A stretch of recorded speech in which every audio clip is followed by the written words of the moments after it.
തദ്ദേശ തെരഞ്ഞെടുപ്പ് മാത്രമല്ല, വരാൻ പോകുന്ന നിയമസഭാ തെരഞ്ഞെടുപ്പിലും UDF തന്നെ അധികാരത്തിൽ വരും എന്നതിൻ്റെ ഒരു മാറ്റൊലികൾ അറിയാൻ കഴിയുന്നുണ്ട് ഇവിടെ പ്രചരണത്തിലും മറ്റും കാര്യങ്ങളിലൂടെ.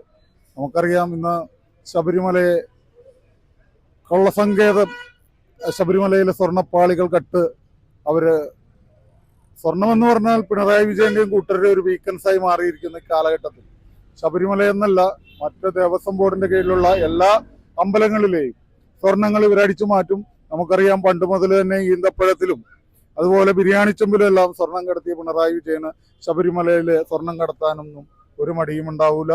അത് അദ്ദേഹത്തിന്റെ അറിവോടുകൂടി തന്നെയാണ് ഈ പത്മകുമാറും നമ്മുടെ വാസുമെല്ലാം അകത്ത് കിടക്കുന്നത്. കാര്യം അയാളിലേക്ക് എത്തിച്ചേരരുത്, അദ്ദേഹത്തിലേക്ക് അന്വേഷണം എത്തിച്ചേരാതിരിക്കാൻ ഇവരെ ബലിയാടാക്കിക്കൊണ്ട്, ഇവരെ അകത്തിട്ടുകൊണ്ട് യഥാർത്ഥ പ്രതി പുറത്തു നിന്ന് ചിരിക്കുകയാണ്. അതിനൊക്കെ ഒരു മാറ്റം വരുത്തണമെങ്കിൽ നമ്മുടെ പ്രിയപ്പെട്ടവര് UDFന്റെ പ്രതിനിധികൾ ഇവിടെ ജയിച്ചു വരണം.